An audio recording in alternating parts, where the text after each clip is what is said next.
بسم اللہ الرحمن الرحیم۔ گمنام ہیرو کے معزز ناظرین، السلام علیکم۔ آئیے چلتے ہیں کہانی کی طرف۔ میں فوراً ہی اس کی طرف متوجہ ہو گیا جس نے میرا سر پاش پاش کرنے کی کوشش کی تھی۔ وہ میرے بجائے اپنے ہاتھوں اپنے ہی ایک ساتھی کا عبرتناک انجام دیکھ کر غصے سے پاگل ہو گیا تھا۔ اس نے ایک بار پھر اسٹین گن مجھے مارنے کے لیے اوپر اٹھایا، مگر عین اسی وقت میں نے فاطمہ کو دیکھا جو فضا میں اڑتی ہوئی آئی تھی اور پلک جھپکتے ہی اس کے منہ پر ٹھوکر مارتی ہوئی آگے نکل گئی۔ ٹھوکر کھا کر وہ شخص الٹ کر پیچھے گرا تو اسٹین گن اس کے ہاتھ سے نکل کر دور جا گری۔ میں اس کے گرتے ہی جھپٹ کر اس پر جا پڑا اور ایک پل بھی ضائع کیے بغیر اس کی گردن میں ہاتھ ڈال کر رگے احساس مسل ڈالی۔ اس سے فارغ ہو کر میں فاطمہ کی طرف پلٹا، مگر اتنی ہی دیر میں وہ دشمنوں کو بے دم کر کے زمین پر ڈال چکی تھی اور دشمن کے دو جالے بھاگتے ہوئے ان دو کاروں کی طرف جا رہے تھے جو اس جگہ سے دور کھڑی کی گئی تھی۔ ان دونوں گاڑیوں میں جو لوگ تھے وہ شاید اس صورتحال کے لیے تیار نہ تھے۔ انہوں نے سوچا تک نہیں ہوگا کہ یہاں انہیں کسی ایسی صورتحال کا سامنا کرنا پڑے گا۔ ایک بار گولیوں کے ہلکے سے تبادلے کے بعد وہ لوگ یہ تو سمجھ گئے ہوں گے کہ ہم اپنی حفاظت کی طرف سے غافل نہیں ہیں، اسی لیے ان کی پوری توجہ اسی طرف مرکوز رہی ہوگی جدھر سے ان پر فائرنگ کی گئی تھی۔ انہوں نے جوابی فائرنگ اسی طرف کی تھی۔ میں نے چونکہ بے آواز پستول استعمال کیا تھا اور اس کے بعد مقابلہ دو بدو ہوا تھا جو 1 منٹ سے بھی کم وقت میں اختتام پذیر ہو گیا، چنانچہ فاصلہ ہونے اور ناکافی روشنی کی وجہ سے صحیح صورتحال سمجھنے میں انہیں دشواری ہوئی ہوگی، ورنہ اپنے آدمیوں کی درگت بننے کا تماشا نہ دیکھتے رہتے وہ۔ انہیں تو حقیقت کا علم اس وقت ہوا جب ان دو بھاگنے والوں کو اسٹین گن کا برسٹ مار کر گرایا۔ آسیہ نے وہ شاید فاطمہ کے پیچھے میرے پاس آ پہنچی تھی۔ ان دونوں کے گرتے ہی دور کھڑی ہوئی دونوں گاڑیوں کی ہیڈ لائٹس روشن ہو گئیں اور وہ دونوں گاڑیاں تیزی سے ہماری طرف لپکیں۔ ان دونوں کاروں سے میری کوٹھی کی طرف اندھا دھند گولیاں برسائی جا رہی تھیں۔ عین اسی لمحے کوٹھی کے گیٹ سے شرافت علی کی گاڑی نکل کر پوری رفتار کے ساتھ ان دونوں کاروں کی طرف لپکی اور دوسرے لمحے اس نے آگے والی کار پر راکٹ فائر کر دیا جو سیدھا کار کے انجن والے حصے میں لگا اور کار کے پرخچے اڑ گئے۔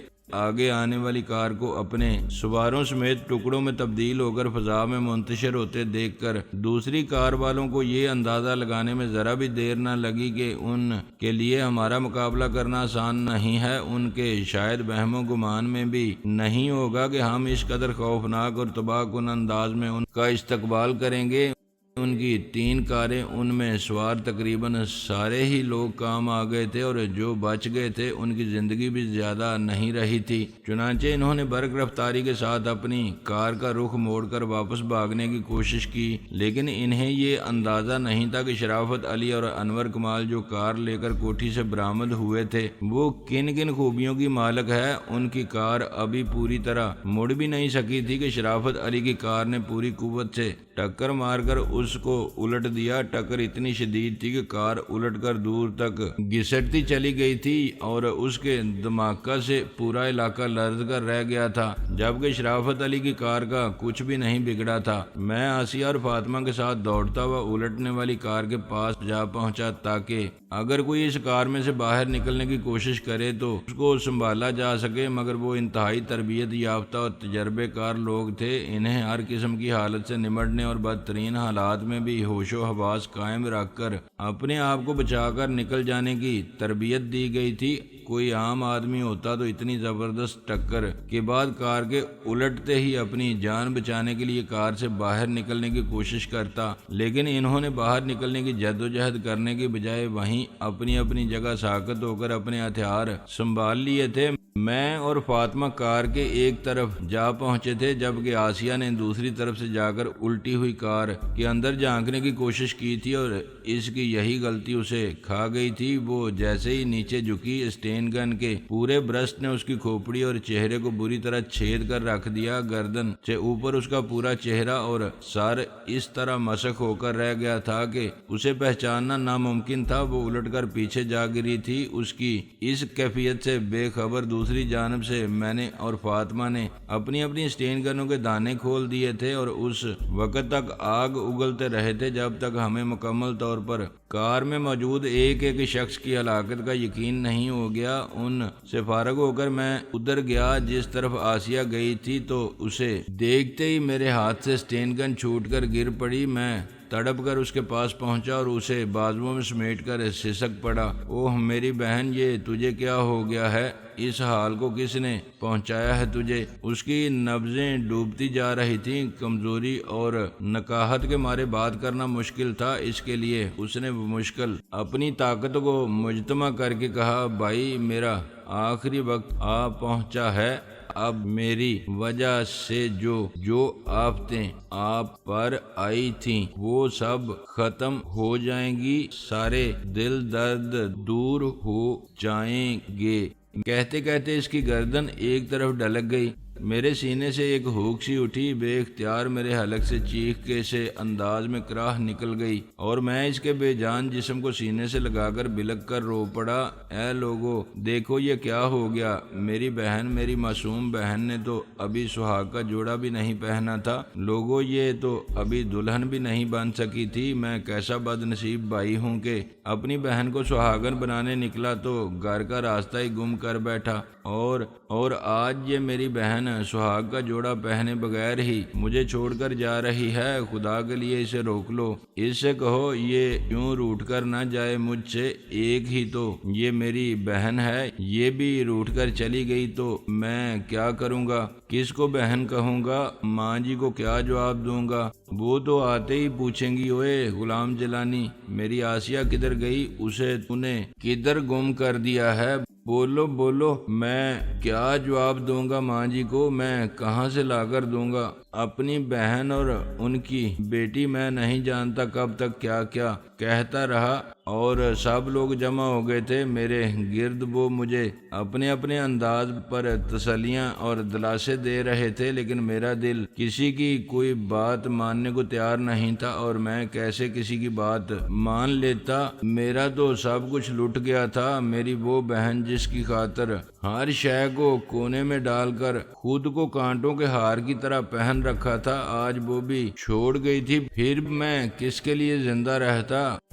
دست بدست مقابلہ ہوا تھا، گولیاں چلی تھی اور دھماکوں کے کڑاکے دور تک لوگوں کو بیدار کر دیا تھا، مگر اتنی ہمت کسی میں بھی نہیں تھی کہ اپنے گھر سے نکل کر صورتحال معلوم کرنے کی کوشش کرتا۔ ہاں، ہر گھر سے پولیس کو ٹیلی فون ضرور کیے گئے ہوں گے، علاقے میں امن بحال کرنے کی غرض سے ہر ایک نے اسی ایک محکمے کا دروازہ کھٹکھٹایا ہوگا، لیکن اس محکمے کے لوگ بھی آخر انسان ہیں، انہیں بھی اپنی جانیں اتنی ہی عزیز ہیں جتنی دوسروں کو ہو سکتی ہیں۔ بے شک امن و امان قائم رکھنے کی ذمہ داری انہیں سونپی گئی ہے، وہ اپنی اس ذمہ داری کو قبول بھی کرتے ہیں اور اسی کی تنخواہ بھی لیتے ہیں محکمے سے، لیکن لوگ اگر مرنے مارنے پر ہی تل جائیں تو برستی ہوئی گولیوں کے درمیان گھس کر تو امن و امان قائم نہیں کیا جا سکتا، جان دے کر تو وہ کسی کو مرنے سے نہیں بچا سکتے۔ اب ایسے بھی بے وقوف تو نہیں ہے نا وہ لوگ، اور پھر ذمہ داری کا جہاں تک تعلق ہے وہ اور بھی بہت سے محکموں نے قبول کر رکھی ہے، لیکن ان ذمہ داریوں کو پورا کون کرتا ہے؟ جو پولیس سے لوگ ایسی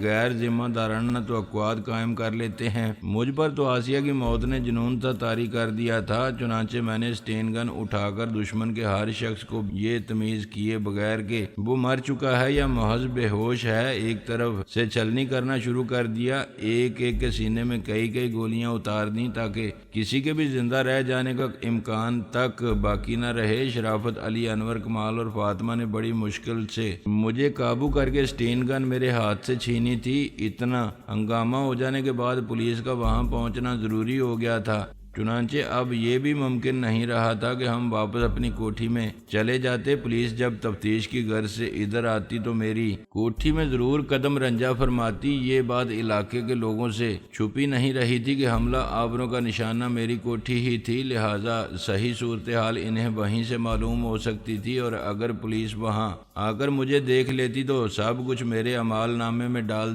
کر میرے ساتھ انور کمال، شرافت علی اور فاطمہ کو بھی ساتھ لے جاتی تھی اپنے۔ ان سب باتوں کا مجھے تو ہوش نہیں تھا اس وقت، لیکن فاطمہ اور شرافت علی نے سب کچھ سوچ لیا تھا، لہٰذا انہوں نے کوٹھی میں واپس جانے کی بجائے کسی ہوٹل وغیرہ میں جا کر پناہ لینے کا فیصلہ کیا۔ مجھے ان کے کسی فیصلے سے اختلاف نہیں تھا، میرے ذہن پر تو اس لمحے آسیہ کا سوار تھا اور میرا ہر موئے تن انتقام پکار رہا تھا۔ دومن سے آسیہ کے خون کا انتقام لینے کے سوا کسی بات کا ہوش نہیں تھا مجھے۔ ایک کار میں ان لوگوں نے آسیہ کی لاش ڈالی، کبریٰ اور نظام الدین کو اس کے ساتھ بٹھا دیا اور ڈرائیونگ سیٹ انور کمال نے سنبھال لی۔ شرافت علی اور فاطمہ نے مجھے اپنے ساتھ دوسری کار میں زبردستی گھسیڑا تھا، لیکن کاروں کے روانہ ہونے سے پہلے ہی کبریٰ اپنی کار سے اتر کر میرے پاس آ کے بولا، صاحب جی اب ہم اس حال میں کہاں جائیں گے؟ میرے بجائے شرافت علی نے اسے جواب دیا، کوئی نہ کوئی ٹھکانہ مل ہی جائے گا یار،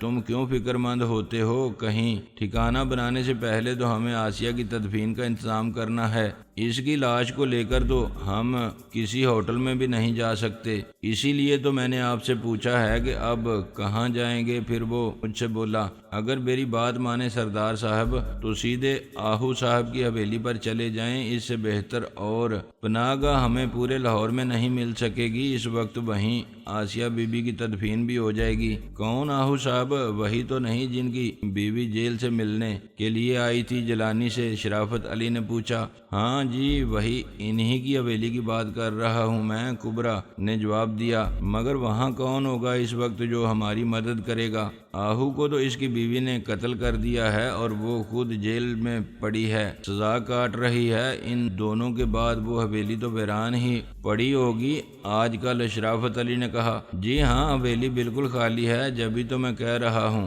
آپ سے کہ اس وقت ہمارے بہت کام آ سکتی ہے۔ حویلی میں کوئی نہیں ہے اور نہ ہی ادھر کسی کے آنے کا خدشہ ہے۔ چابی اس کی میرے پاس ہے، خانم نے مجھے دے رکھی ہے وہ، تاکہ میں وہاں جا کر حویلی کی صفائی وغیرہ کرا دیا کروں کبھی کبھی، اگر ہو سکے تو کسی اچھے خاندان کو کرائے پر بھی اٹھا دوں اسے، کبریٰ نے جواب دیا۔ فاطمہ نے فوراً کہا، یہ تو بہت اچھی بات بتائی ہے تم نے، وہاں تو ہم ساری مصیبتوں سے بچ جائیں گے۔ شرافت علی نے اپنے برابر والی سیٹ کا دروازہ کھولتے ہوئے کہا، ٹھیک ہے تم آؤ ادھر بیٹھو میرے ساتھ اور مجھے بتاؤ کدھر چلنا ہے۔ ہماری گاڑی آگے پیچھے روانہ ہو گئی، مگر آگے جا کر پہلے ہی موڑ پر ایک اور مصیبت منتظر تھی ہماری۔ وہاں پولیس والوں نے سڑک کے بیچوں بیچ اپنی جیپ آڑی کھڑی کر کے سڑک بلاک کرنے کی کوشش کی تھی۔ پتہ نہیں پولیس کے محکمے میں ایسا جیلا کون آ گیا تھا جس نے یہ حرکت کی تھی، یہ تو سراسر اس محکمے کے مزاج کے خلاف بات تھی۔ یہ لوگ ملزمان کو رنگے ہاتھوں پکڑنے کا خطرہ کبھی مول نہیں لیتے ہیں۔ ایسے ملزمان جو بات بات پر گولیاں چلانے کے عادی ہوں، ان کا راستہ اس طرح روکنے کی کوشش کبھی نہیں کی جاتی۔ وہ تو موقع واردات پر بھی اس وقت تک نہیں پہنچتے جب تک انہیں یہ یقین نہ ہو جائے کہ گولیاں چلانے والے خطرناک لوگ اپنا کام ختم کر کے جا چکے ہیں۔ جیپ اس طرح کھڑی کی گئی تھی کہ اس سے بچ کر نکلنا ممکن ہی نہیں رہا تھا، لہذا شرافت علی نے اس سے بھیڑنے کے بجائے نہایت سرعت کے ساتھ اپنی کار کو ایک گلی میں موڑ دیا تھا۔ راستہ روکنے والوں نے ہمیں اس طرف جاتے دیکھا تو بے دریغ فائرنگ کرنا شروع کر دی۔ شکر یہ ہوا کہ ہم اس وقت ان کاروں میں سوار تھے جنہیں شرافت علی نے خصوصی طور پر تیار کروایا تھا۔ ان کاروں کی باڈی اور شیشے فائر پروف تھے، لہذا برستی ہوئی گولیوں کے درمیان سے دونوں کاریں بعافیت گزر آئی تھیں۔ فائرنگ کی آواز سن کر میں نے پیچھے مڑ کر دیکھا تو مجھے سڑک کے درمیان آڑی کھڑی ہوئی جیپ کی اگلی نشست پر دومن بیٹھا ہوا دکھائی دے گیا۔ وہ ہمیں گھیرنے کے لیے پولیس جیسی جیپ اور انہی کی یونیفارم پہن کر آیا تھا۔ اگر اس وقت شرافت علی نے حاضر دماغی سے کام لیتے ہوئے کار کو گلی میں نہ موڑ دیا ہوتا تو وہ یہودی کتا اپنے ارادے میں کامیاب ضرور ہو گیا ہوتا۔ ادھر سے ہونے والی فائرنگ کا جواب دینے کے لیے فاطمہ نے اسٹین گن سنبھال کر اس کی نال کھڑکی سے باہر نکالی، مگر میں نے اس کو روکتے ہوئے کہا، یہ مت کرو، بیکار گولیاں ضائع کرنے کا کوئی فائدہ نہیں ہے۔ جیب میں پولیس نہیں، دومن اور اس کے آدمی ہیں اور دومن گولی سے مرنے والی چیز نہیں ہے، لیکن اس طرح انہیں کم از کم پیچھے آنے سے تو روکا جا سکتا ہے، پھر ان کی یہ فائرنگ ہمیں کسی اور مصیبت میں نہ پھنسا دے۔ وہ تو ٹھیک ہے، لیکن جب تم اس پر گولی چلا ہی نہیں سکتی تو بے مقصد کوشش کرنے کا فائدہ؟ اس کی انگلیوں میں بھی ایک ایسی ہی انگوٹھی موجود ہے جیسی یہ میرے پاس۔ میں نے کہا تم جانتی ہو اس انگوٹھی کے سامنے یہ آتشی ہتھیار خاموش ہو کر رہ جاتے ہیں۔ اوہ، اس کا مجھے خیال نہیں رہا تھا، اس نے بمشکل واپس اپنی گود میں دھرتے ہوئے کہا۔ اس دوران ہم گلی کو عبور کر کے ایک دوسری سڑک پر نکل آئے تھے۔ گلی سے باہر نکلنے سے پہلے شرافت علی نے کار کی ہیڈ لائٹس سمیت اندر اور باہر کی تمام لائٹس بجھا دی تھیں۔ اس کی دیکھا دیکھی انور کمال نے بھی ایسا ہی کیا تھا۔ دونوں کاریں آگے پیچھے دوڑتی ہوئی مختلف گلیوں میں چکراتی ہوئی مال روڈ پر نکل آئیں۔ لاہور کی یہ مصروف ترین شاہراہ اس وقت سنسان پڑی تھی۔ ہماری گاڑیاں آندھی طوفان کی طرح اڑتی چلی جا رہی تھیں۔ دمن کی جیپ کا دور کہیں پتہ نہیں تھا۔ شرافت علی اسے ڈاج دے کر نکلنے میں کامیاب ہو گیا تھا۔ کبرا نے کہا، بھائی جی یوں مین روڈ پر نہ چلیں، اس طرح تو دشمن ہمیں دور سے بھی دیکھ سکتا ہے اور ہماری سمت کا اندازہ لگا سکتا ہے۔ میری بات مانو تو گلیوں گلیوں نکل چلو، میں راستہ بتاتا چلوں گا، اس طرح کسی کی نگاہ میں آئے بغیر ہم حویلی پہنچ جائیں گے۔ ٹھیک ہے، تم مجھے بتاؤ اب کدھر چلنا ہے؟ دشمن کو تو ہم ڈاج دے ہی آئے ہیں، شرافت علی نے کہا۔ کبرا اس کی رہنمائی کرنے لگا اور جلد ہی ہم آہو کی حویلی جا پہنچے۔ آسیہ کی موت کے بعد میرے دل میں جینے کی بالکل بھی تمنا نہیں رہی تھی۔ جی یہی کرتا تھا سب کچھ چھوڑ کر ویرانوں میں جا بسیرا کروں، انسانوں کو بھول کر چرند پرند سے دوستیاں اور ناطے جوڑوں کہ وہ کم از کم انسانوں کی طرح بد فطرت اور بے اعتبار تو نہیں ہوتے۔ ان سب کی اپنی اپنی ایک ہی فطرت ہوتی ہے، زندگی کا ایک ہی انداز اور روز و شب کے ایک ہی سے اتوار ہوتے ہیں۔ انسان تو بڑی ہی الجھی ہوئی گتھی ہے، سلجھنے میں ہی نہیں آتا، یہ کسی طرح کوئی سرا ہی نہیں ملتا ہے اس کا۔ میں نے دنیا میں انسان سے زیادہ خود غرض، بے وفا اور ناقابل اعتبار کسی کو نہیں پایا، اور یہ بھی حقیقت ہے کہ اس سے زیادہ مخلص، با وفا اور قابل اعتبار بھی کوئی نہیں ہے۔ قدرت نے انسان کے روپ میں کیا شے تخلیق کی ہے یہ سمجھنا آسان نہیں ہے۔ یہ جسے اشرف المخلوقات کہا جاتا ہے، ایسا گورکھ دھندا ہے جو آج تک اس کی اپنی بھی سمجھ میں نہیں آ سکا ہے۔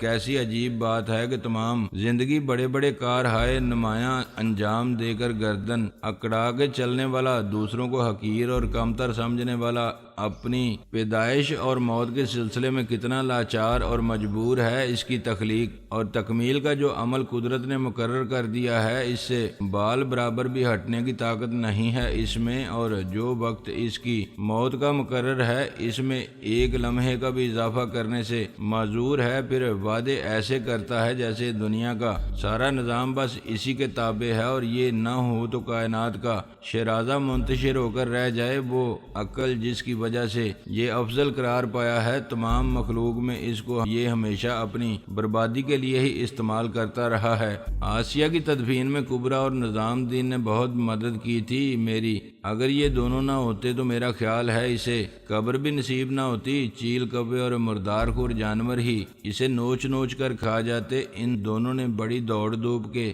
بعد اس کے لیے قبرستان میں 2 گز زمین حاصل کر کے اسے اس کے اندر اتار ہی دیا تھا۔ کسی نہ کسی طرح اسے لحد میں اتارنے کے بعد میری زندگی کا ایک ہی مقصد رہ گیا تھا کہ وہ تھا دومن کے خون سے اپنے انتقام کی آگ کو سرد کرنا۔ میرے دل و دماغ میں انتقام کی آوازیں گونج رہی تھیں۔ گو دومن سے میری دشمنی کی ابتدا آج تو نہیں ہوئی تھی، اس کی بنیاد تو اسی دن رکھ دی گئی تھی جب اس نے میرا ایک گردہ نکال کر اس کے دام کھڑے کر لیے تھے، اور پھر اس کے بعد اس نے میری بہن آسیہ کو گھر سے اٹھوا کر میرے چھوٹے سے گھر کے سکون کو آگ لگا دی تھی۔ اس دن سے آج تک ہم دونوں بہن بھائی کیسے کیسے مراحل سے گزرتے رہے تھے، کون کون سے عذاب سہتے رہے تھے، اس کی تفصیل دہرانے کی ضرورت نہیں ہے۔ اس نے جن مصائب کی ابتدا کی تھی اب ان کی انتہا ہونے کو تھی۔ مجھے صاف دکھائی دے رہا تھا کہ میرا انجام بہت قریب آ پہنچا ہے، اور میرے دلی خواہش تھی کہ اس سے پہلے میں اس موذی دومن کا انجام اپنی آنکھوں سے دیکھ لوں۔ میں شرافت علی، انور کمال اور فاطمہ کو کو ساتھ لے کر تمام دن لاہور کی سڑکوں پر مارا مارا پھرتا تھا، محض اس لیے کہ کہیں مجھے دمن کی جھلک نظر آ جائے یا اس کا پتہ معلوم ہو جائے تو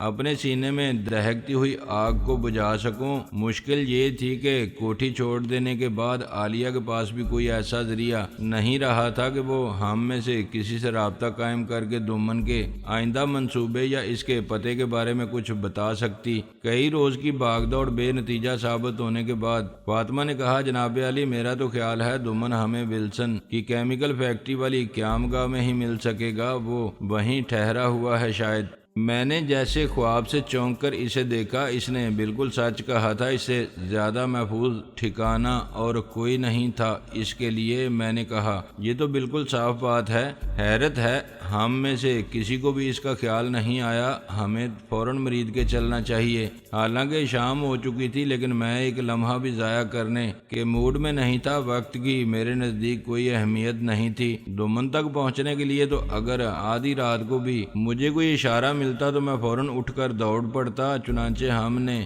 فوراً گاڑی نکالی اور تیزی سے گجرانوالہ کی طرف جانے والی سڑک پر گاڑی ڈال دی۔